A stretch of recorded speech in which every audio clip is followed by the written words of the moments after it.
오늘 사마귀 백합화 가치란 제목으로 말씀 전하겠습니다. 여러분, 제가 가지고 있는 가장 큰 기도 제목이 뭔 줄 아십니까? 그것은 무엇이냐면 교회가 어떤 곳이 되어야 할까, 특별히 우리 사랑교회가 어떤 곳이 되어야 할까, 이런 고민과 기도를 가지고 있습니다.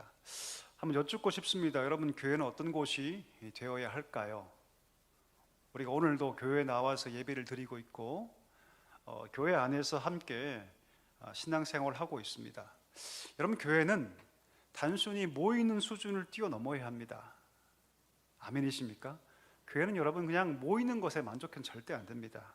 하나님이 기뻐하시는 분명한 방향성과 지향점을 가지고 있어야 합니다. 과연 교회는 그러면 어떤 곳이 되어야 할까요? 어떤 사람들은 교회는 휴게소가 되어야 한다, 이런 말씀을 합니다.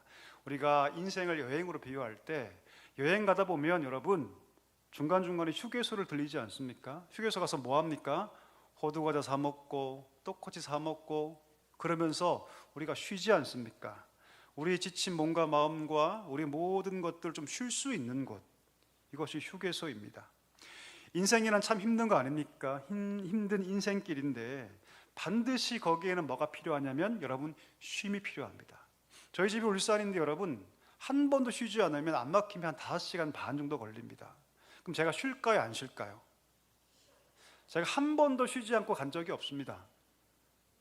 어느 누구도 5시간 이상을 그냥 그 자리에 꼿꼿이 앉아서 운전할 만한 사람은 없어요. 제가 운전을 좋아하거든요. 사실 아무리 좋아해도 중간에 쉬지 않고는 갈 수가 없습니다. 반드시 쉽니다. 쉬지 않고서는요 멀리 갈 수 없기 때문이죠. 교회는 그런 곳이 되어야 한다는 것입니다. 여행자에게 안식을 주고 쉼을 줄 수 있는 곳, 그것이 교회가 되어야 합니다. 어떤 사람들은 교회를 주유소와 같다 라고 얘기합니다. 아무리 내 차가 람보르기니고 페라리면 뭐합니까? 기름이 없으면 아무런 소용이 없습니다. 아무런 소용이 없어요. 제가 옛날에 청년 사역할 때 그 청년은 여러분 키가 거의 190에 육박했고요, 등치가 너무 좋았어요. 근데 여러분 그 청년이 특징이 뭔지 아십니까? 에너지가 없어요. 키는 190에 육박하고 등치는 이만한데 허리가 멀쩡해요. 근데 그 친구를 만나면 에너지가 느껴지지 않아요. 알고 봤더니 깊은 우울증이 있더라고요. 사업을 했는데 사업이 망했고 사랑하는 사람과 헤어졌고 건강은 안 좋았어요. 그러니까 여러분 2중, 3중, 4중의 고통을 겪고 있더라고요. 깊은 우울증이 있어서 저한테 뭐라 그러냐면 목사님 힘이 없어요 그러더라고요. 살아갈 힘이 없습니다 그러더라고요. 여러분, 아무리 좋은 차를 타면 뭐합니까? 반드시 연료가 떨어지면 주유해야 합니다. 세상을 살아갈 때 많은 에너지가 필요하죠. 직장 생활도 에너지가 필요하고요, 가정 생활도 에너지가 필요합니다. 어떤 분이 그러시더라고요. 목사님, 가정에서 가장 에너지가 많이 듭니다. 어떤 분이 그러세요. 믿음의 삶이 아니라 일반적인 얘기를 지금 하고 있는 거예요. 그러면 믿음의 삶은 어떨까요? 일반적인 삶도 그럴진데 우리의 영적인 삶은요 더 에너지가 필요합니다. 왜요? 믿음의 삶이란 본질적으로 세상과 거슬러 가는 것이기 때문입니다. 세상과 다른 방향을 걸어가기 때문에 거긴 반드시 엄청난 힘과 에너지가 필요합니다. 세상에 동화되면요 에너지 필요 없어요. 그냥 살면 됩니다. 세상이 요구하는 대로 내가 먹고 마시고 즐거워하고 세상이 요구하는 대로 살면 힘 별로 들지 않습니다, 여러분. 그러나 믿음은 그게 아니죠. 누구든지 믿음의 걸음을 걸으려면 예수님의 뒤를 따라가야 되거든요. 그럼 힘이 들죠. 에너지가 들죠. 하나님의 뜻을 이루고 하나님 백성답게 살기 위해서 반드시 영적인 에너지가 필요한데 그 에너지를 주유해 주는 것이 어디다? 교회라는 것입니다. 어떤 분들은 교회를 훈련소라고 얘기합니다. 훈련소가 어디입니까? 갓 입대한 신병, 여러분 그 신병들이 뭘 합니까? 총도 만질 줄 몰라요, 여러분. 그 신병들을 훈련시켜서 군인다운 군인으로, 전투에 용감하게 임할 수 있는 군인으로 양성하는 것이 훈련소 아닙니까?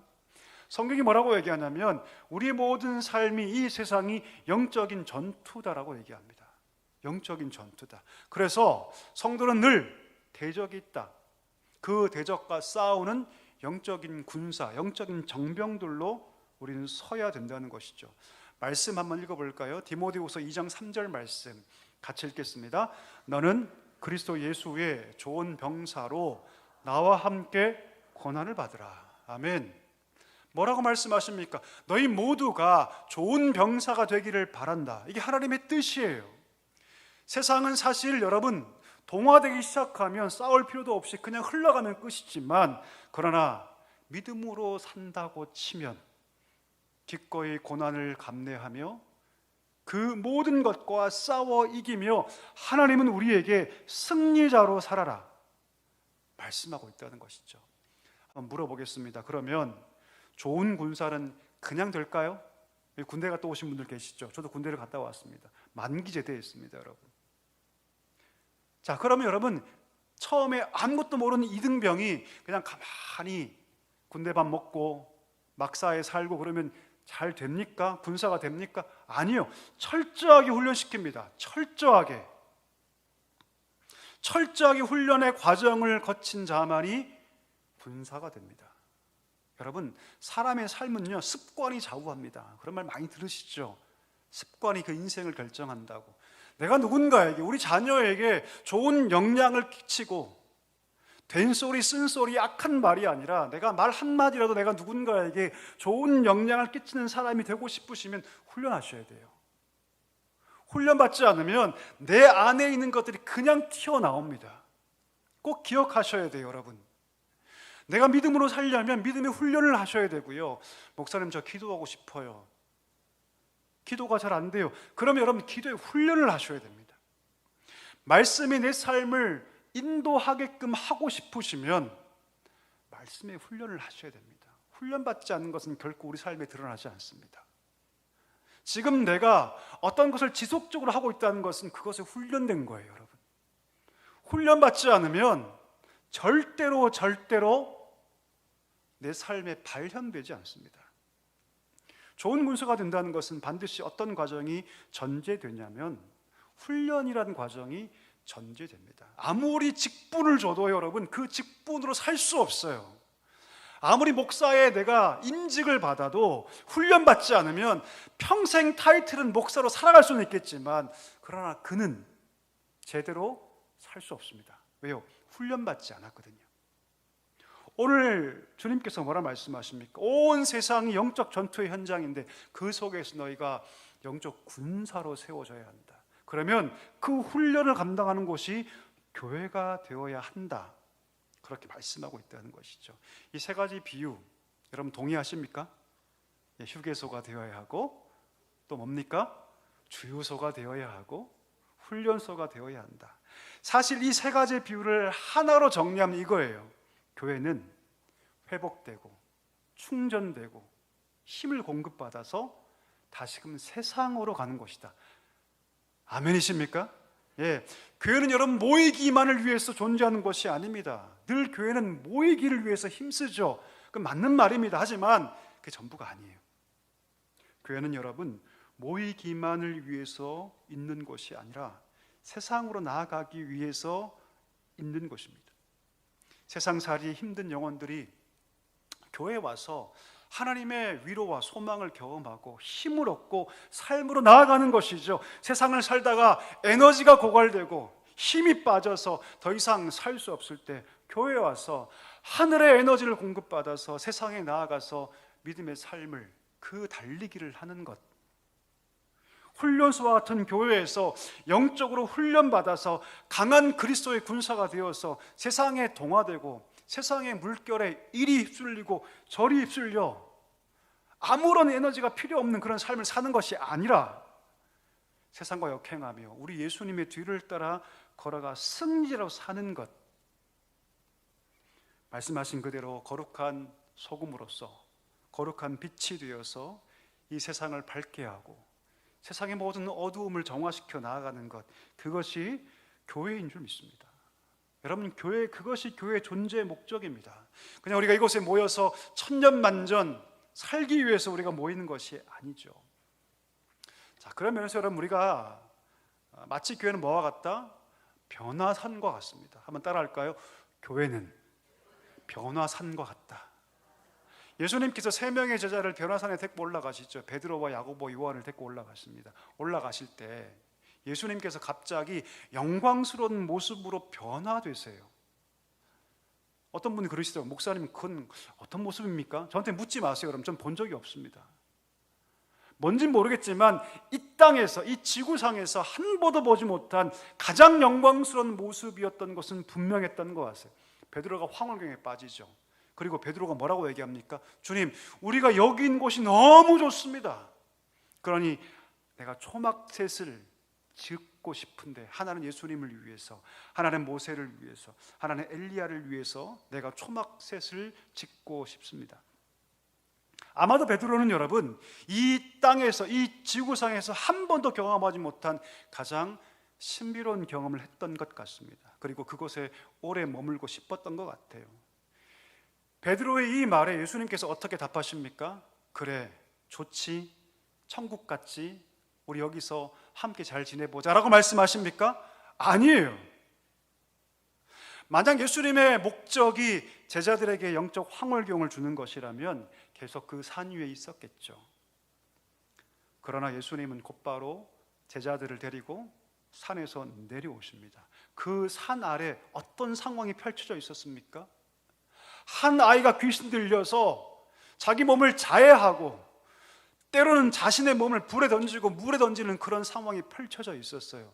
그 자녀를 바라보는 그 아버지의 그 고통, 절규하는 그 아버지가 있었고요. 이 상황을 해결하지 못하는 그 제자들이 내가 지금 무엇을 할 수 있을지 알지 못하는 그런 어려움들이 그 앞에 펼쳐져 있었습니다. 예수님은 여러분, 세상 걱정 하나도 없는 변화산에 머물러 있지 않으시고 문제 많고 고통이 있는 그 산 아래로 내려오셨던 것이죠. 여러분, 교회도 마찬가지입니다. 우리가 이 예배당에 모여서 함께 예배하고 찬양하고 기도하며 기쁨으로 교제한다 하더라도 여기는 여러분, 우리가 영원히 머물 자리가 아닙니다. 다시 삶의 자리로 돌아가야 합니다. 왜요? 그것이 하나님의 뜻이기 때문입니다. 그 삶의 자리가 치열한 영적인 전투의 자리일 수 있습니다. 박해 현장일 수도 있어요. 홀로 믿음의 걸음을 거야가라 하는 그런 외로운 자리일 수도 있습니다. 마치 우리 예수님께서 경험하는 것처럼 변화산 아래의 그 모습처럼 무엇을 해야 할지, 어떻게 그 일을 풀어가야 할지 알지 못하는 고통의 자리일 수도 있죠. 내 스스로 내 문제를 해결하지 못하는 그런 어려운 자리일 수도 있습니다. 그런데 하나님께서 뭐라 말씀하시냐면 그곳으로 가야 한다라고 말씀하세요. 너의 삶의 자리로 돌아가야 한다. 그냥 갈 것이 아니라 교회에서 세임을 얻고 상처받았으면 그 마음을 치유하고 고갈된 에너지를 가지고 있다면 보충하고 그리스도의 군사가 되어서 훈련받아 세상을 향해 너의 삶의 자리로 돌아가라. 하나님 그렇게 말씀하고 계신 줄 믿습니다. 왜 그렇게 말씀하실까요? 그 이유는 우리의 삶의 자리에 사명이 있기 때문입니다. 한번 따라해 주시겠습니까? 우리 삶의 자리에 사명이 있다. 아멘이십니까? 여러분, 우리 삶의 자리가 사명인 줄 믿습니다. 우리 삶의 자리에 사명이 있어요. 그냥 먹고 마시고 삶을 영위하는 곳에 끝나는 것이 아니라 하나님은 우리 삶에 사명을 주셨습니다. 지금 내가 걸어가는 그 자리가 사명의 자리입니다. 이것을 기억해야 합니다. 그 사명 감당하라고 하나님께서 변화산에 우리를 그냥 두시는 것이 아니라 내려가야 한다. 내려가야 한다. 너의 삶의 한정으로 돌아가야 한다라고 말씀하고 있다는 것이죠. 오늘 본문 한번 볼까요? 우리 본문 1절을 한번 같이 읽도록 하겠습니다. 띄워주시죠. 같이 한번 읽겠습니다. 본문 1절입니다. 시작. 광야와 메마른 땅이 기뻐하며 사막이 백합화같이 피워 즐거워하며. 여러분, 광야가 어디입니까? 광야가 어디냐면 아무것도 없는 땅입니다. 거긴 죽음의 땅이죠. 모래와 돌밖에 없는 땅, 생명의 징후가 전혀 없는 땅. 사막은 어디입니까 여러분? 풀 한 퍽이 보이지 않는 모래 땅 아닙니까? 불모지입니다. 그런데 하나님께서 뭐라 말씀하시냐면 그 땅에 내가 백합화가 만발하게 하겠다. 백합화로 가득 차게 하겠다. 여러분, 유대 땅에서 백합화는요 흔히 볼 수 있는 꽃입니다. 우리 봄이 되면 어떤 꽃이 확 핍니까 보통? 빨리 피는 것들은 개나리, 진달래, 그렇죠? 확 피죠. 그 다음에 연이어서 뭐가 핍니까? 또 벚꽃이 확 피죠. 이번 봄에 벚꽃 보셨죠? 예, 안 보셨구나. 내년에 꼭 보시기를 바랍니다. 그와 똑같이 그런 백합화는 유대 땅에서 흔히 볼 수 있는 꽃이에요. 그런데 평상시에는 잘 피지 않습니다. 겨울이 지나서 건기가 끝나고 우기를 맞게 되면 그 지중해 그 머금었던 그 비구름이 비를 뿌리기 시작하죠. 그러면 그 메마른 광야에 비가 내리고 온통 그 사막과 광야가 촉촉히 젖기 시작합니다. 그러면 약송이 난 듯이 그 비를 머금고 온통 그 광야와 그 마른 땅에 백합화가 피기 시작합니다. 이 광야와 이 사막에 온통 백합화가 아름답게 피어 그 향기를 바라면 2절 보십시오. 뭐라고 얘기합니까? 레바논의 영광과 갈멜과 샤론의 아름다움을 그 땅이 얻게 될 것이다. 그럼 레바논 땅 하면 어떤 나무가 딱 떠오르십니까? 백향목. 백향목 떠오르시죠, 여러분? 백향목이 얼마나 향기로운 나무냐면 그 나무 자체가 굉장히 멋진데 그 나무에 엄청나게 좋은 향이 납니다. 너무너무 좋은 나무죠. 그러면 레바논 땅에 이 백향목이 왜 많을까요? 축복받은 땅이기 때문입니다. 마찬가지로 갈멜과 샤론 지역이 그렇습니다. 우리나라도 보면 동쪽 가면 높은 지방이지만 산맥지대지만 서쪽으로 가면 평야지대가 많죠. 그와 똑같이 유대 땅은 여러분 우리나라 비슷한 구조입니다. 동쪽은 여러분 산맥이 많고 높은 지대가 많고 서쪽은 평야지대가 많은데 그 중에서도 갈멜과 샤론 지역은요 복받은 지역이죠. 농업지역으로서 아주 비옥한 땅이죠. 오늘 하나님 뭐라 말씀하시냐면 지금 이스라엘 땅은 광야와 메마른 땅 같지만 그러나 하나님께서 그 땅에 복을 주시고 그 땅에 비를 주셔서 그 땅에 그 사막에 광야에 백합화가 가득하게 할 것이다 라고 하나님께서 말씀하고 있다는 것이죠. 여러분 오늘 이 말씀이 저는 우리의 비전이 되어야 한다고 믿습니다. 우리 교회의 비전이 되기를 간절히 소망합니다. 하나님 지금 꿈꾸시고 계시죠. 메마른 가정, 메마른 자녀의 마음, 그런 나라, 그런 사회를 우리가 경험하고 있지만 내가 그 가정, 그 사회와 국가 안에 우리 이웃과의 모든 삶 속에서 하나님께서 꿈꾸시는 것은 무엇입니까? 백합화를 피기를 원하신다는 거예요. 하나님은 여러분 오늘도 광야 같은 세상, 메마른 세상에서 백합화가 만발한 것을 꿈꾸고 계십니다. 그런데 그 일을 누구를 통해서 하시기를 원하시냐면 우리를 통해서 하고 싶으셔요. 우리를 통해서, 저와 여러분을 통해서. 우리가 예수를 믿었다면, 우리가 주님을 안다면 평생 어떻게 성공할 수 있을까? 어떻게 더 큰 부를 내가 얻을 수 있을까? 어떻게 보장된 노후를 내가 추구할 수 있을까? 그런 꿈이 아니라 주님의 꿈을 내 마음에 담고 주님이 오늘 이 시대 가운데 하얀 백합화의 꽃을 피우시기를 원한다면 나도 그런 꿈을 꾸기를 원한다고 하나님께서 말씀하고 있다는 것이죠. 우리는 여러분 세상이 메마르다고 늘 욕합니다. 왜 세상은 메마를까? 왜 세상은 어두울까? 늘 말을 하지만 그 말하는 사람이 세상에 나아가서 수고와 희생을 감당하며 그 땅을 아름답게 만들려고 하는 분들을 거의 본 적이 없습니다. 거의 본 적이 없어요. 오늘 주님께서 말씀하고 계시죠.